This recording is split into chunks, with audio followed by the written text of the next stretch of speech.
This Family Life News podcast is made possible by the support of listeners like you. Next on the 5 o'clock report. Lots of 1-2 punch coming winter weather-wise. The first step we're going to take is coordinating with municipal agencies. President Trump was charged because the evidence established that he willfully broke the law. It was always about politics. Now, let's go to the newsroom. It's not just weather hype. Good afternoon. Thank you very much for joining us. I'm Mark Webster. Well over 100 million Americans under winter weather watches and warnings right now for a monster winter storm packing Arctic-level cold and a bridge mix of frozen precipitation. Lots of 1-2 punch coming winter weather-wise, Arctic air, and then a winter storm. And the Arctic air will be the coldest air we've seen so far this winter. And for some of us, the storm that follows will bring the heaviest snow of the winter to date. That's meteorologist Kevin Williams. His forecast later in this newscast. Towns across Pennsylvania and New York busy preparing. We have to look at our homes for the homelessness, those that shelter them. We have to look at warming centers because of the Arctic cold that they're anticipating with this snowstorm. Michelle Parsons, Deputy Director of Emergency Management for Cumberland County, Pennsylvania, who tells WHTM. The first step we're going to take is coordinating with municipal agencies. We have to make sure they're aware of what is occurring. We want to make sure that they have the supplies of what they need to keep their residents as safe as possible. And then we coordinate with all of those critical infrastructure facilities. And hospitals and medical networks are activating their winter weather plans. We want to make sure that we're still able to care for the patients in our community. So we are looking across the board at all of our staffing.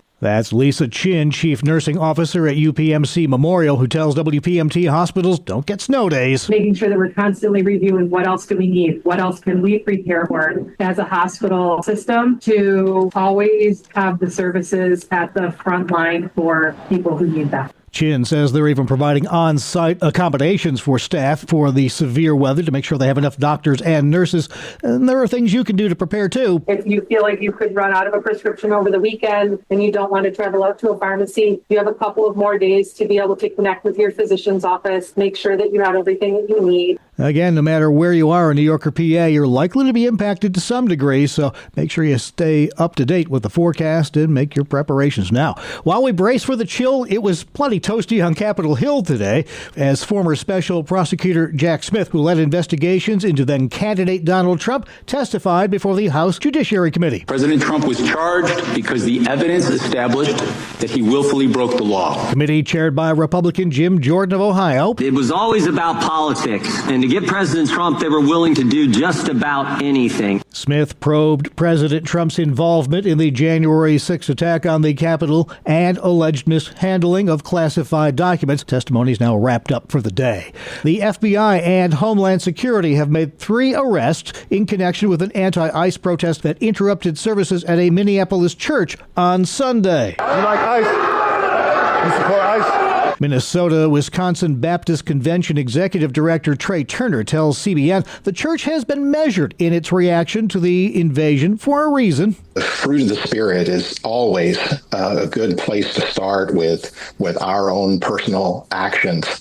You know, are we demonstrating patience and kindness and goodness and providing peace and pointing to the author of that peace and the Prince of Peace? Vice President J.D. Vance traveled to Minneapolis this afternoon. Like, if we're trying to find a sex offender, tell us where the guy lives. Simple things like that, simple changes in how they're approaching immigration enforcement would make this work a lot better. It would make Minneapolis' streets a lot safer, and it would make this whole thing a lot less traumatic. Vance says the Trump administration just wants Minnesota officials to meet them halfway. President Trump's trip to Europe is over. Still no real specifics on that deal he says he reached over U.S. access to Greenland for strategic purposes, but he told Fox News the Greenland deal gets the U.S. what it needed. We will have everything we want. We're getting everything we want at no cost. So the Golden Dome will be on Greenland? A piece of it, yes, and it's a very important part. Greenland's prime minister, though, seems to say, Yankee go home. We choose the Kingdom of Denmark. We choose the EU.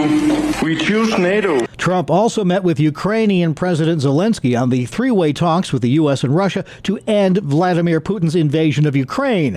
Lead U.S. negotiator Steve Witkoff headed to Moscow today for trilateral talks on the agenda this weekend. The main sticking point continues to be who gets what territory, but he says it's not an insurmountable problem. I think we've got it down to one issue.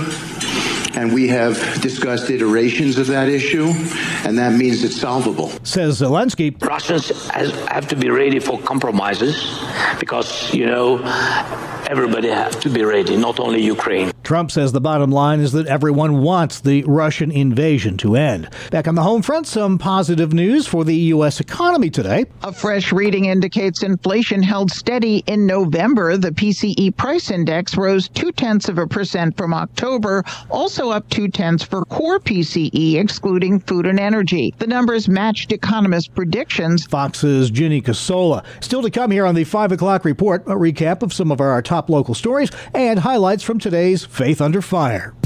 I'm Kevin Williams, and here is your Family Life regional weather forecast for tonight. Turning colder, blustery, snow showers and flurries, otherwise partly cloudy, low temps dropping into the teens, and even colder tomorrow with mixed sun and clouds, snow showers, icy cold winds, temperatures, teens and low 20s, and falling, and then dangerous cold. Friday night and Saturday, there'll be some lake effect snow near Lake Ontario, otherwise partly sunny Saturday. We start the day below zero in many areas, recover into the single digits to near 10. Then a widespread, region-wide heavy snow is due Sunday into Sunday night. All right. Thank you very much, Kevin. Now checking the stories making news where you live across New York and Pennsylvania. This week marks 1 year since that fire in Ovid, New York, which pretty much destroyed Main Street. It started in Kelsey Thorne's apartment. A lot of flashbacks sometimes. I can't hear fire trucks or fire alarms now. They scare me. Sue Sorencione's family owned the Big M grocery store for more than 5 decades. That burned to the ground. Well, the landscape certainly has changed, and that's probably been the hardest thing. I think we all try to avoid that area as much as it's just so hard to see. She says the way upstate New York has showed up for their little town has wowed them. The financial support and what people did for the people that lost their employment, their livelihoods, their homes. I mean, it was just amazing, and I'm forever grateful for that. Ellen Eastman Smith lost her business in the fire, too. She says most of them, though, still plan to rebuild. The land is still owned by each individual property owner, and so it will ultimately be up to them. We are just solely focused on getting a grocery store open as soon as possible and creating some sort of normalcy. One resident just says, Ovid's still here. We're going to find a direction we didn't know was there for us. Things are also getting back to normal today in Corey, Pennsylvania, after last night's major fire, which heavily damaged the Hensa stamping plant.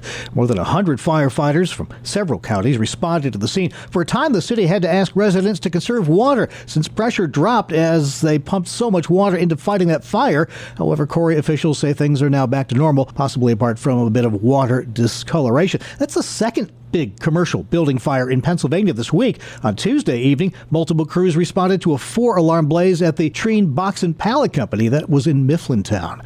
New York Governor Kathy Hochul wants a 5-year extension on tax credits to help the state's struggling dairy industry. It gives more certainty to farmers, allows them time to strategically plan their investments and get them done over the next several years instead of in the next year or so. Allison Jones-Brimmer is executive director of the Northeast Dairy Producers Association. There are forces beyond farmers' control happening that are impacting the price that they're getting paid for their products. Included in the governor's $260 billion budget proposal, $30 million to help New York farmers who are negatively impacted by tariffs. Republican Assemblyman Chris Tage calls Hochul's move political and vague. This is the whole problem. We don't know who is and who isn't struggling from the tariffs and what is causing the struggling from the tariffs. That's the problem with the governor. This was just political nonsense. The state budget due April 1st. And there's a new map out that shows where measles cases are popping up in Pennsylvania.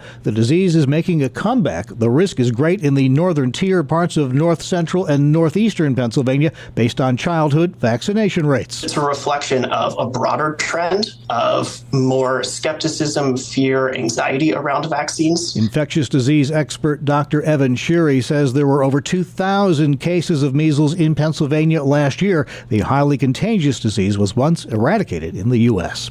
Up next, highlights from today's Faith Under Fire. Our Sarah Harnish speaking with Alliance Defending Freedom Senior Counsel Matt Sharp about this month's Supreme Court cases defending state laws banning so-called transgender athletes from competing on girls' sports teams. 2 states defended their laws that protect girls' sports before the U.S. Supreme Court this month, Idaho and West Virginia. Alliance Defending Freedom co-counseled in both of those cases. Tell me what happened in West Virginia versus BPJ and Little versus Hecox. Both of these cases involve state laws that ensure men cannot take away spots on the team or championships from female athletes, basically setting an eligibility rule that men cannot compete in women's sports. Well, shortly after these laws were passed, the ACLU challenged them, arguing that they were unconstitutional or violated Title IX. Those cases made their way to the U.S. Supreme Court, where ADF was honored to stand with Idaho and West Virginia to defend these laws, to defend fairness in women's sports, and to ensure that young women in these states never need to fear losing out on equal opportunities in sports to male athletes. 27 states have laws on the books that protect girls. CBS News is reporting it looks positive for girls' rights, and that would be a massive blow to the transgender movement. Give me a play-by-play of what happened in the courtroom in favor of female athletes. Well, we saw very early on some great questioning from the justices, getting to the heart of the flaws in the ACLU's logic and arguments in this case. For example, there was a great exchange where Justice Alito was pushing the ACLU to acknowledge states can have separate teams for men and women. Justice Alito then pushed further and say, well, don't you need to have a proper definition of sex and male and female to be able to apply and enforce those policies? And that's where the ACLU stumbled and said, we can't provide that definition for you today. That's part of the problem of their argument. They are trying to redefine sex, what we know to be male and female based on biology, to embrace this concept of gender identity, that your subjective sense of self, how you identify, is what you are rather than your biology. But we know in sports it's biology that matters, and that's why we were encouraged to see the court go back to this line of questioning, go back to those physiological differences between men and women, and why those differences matter in sports, and therefore states can step in, pass laws to make sure that women's sporting opportunities are not lost out to male athletes. Justice Kavanaugh said, quote, "The growth of girls' sports the last 50 years is inspiring. Allowing transgender students to participate will reverse that success." That is a strong statement in your favor. What's your reaction? Justice Kavanaugh was absolutely right, and we need to look no further than the stories that emerge from young women that have lost out on opportunities because of male athletes. For example, in our Connecticut case, where we're representing several female athletes challenging bad policies, 2 male athletes captured 16 championships, dozens of medals and other opportunities and records, and over 90 instances where those 2 male athletes took away opportunities to advance in competition or get on a spot on the podium from young women.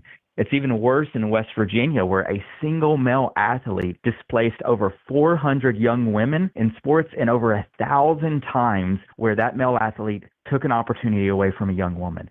We see how even just 1 or 2 males being allowed to compete in women's sports has a devastating impact on women's opportunities. But it goes beyond the playing field, because not only does it impact your spot on a team or your spot on a podium, but this same principle is resulting in men going into women's locker rooms and restrooms where these young women are being sexually harassed by males. That's a tragedy. It should never happen, and that's why we have to make sure that we protect women's sports, protect women's privacy, and ultimately reaffirm the truth that we are created male and female. Most Supreme Court rulings are handed down in June.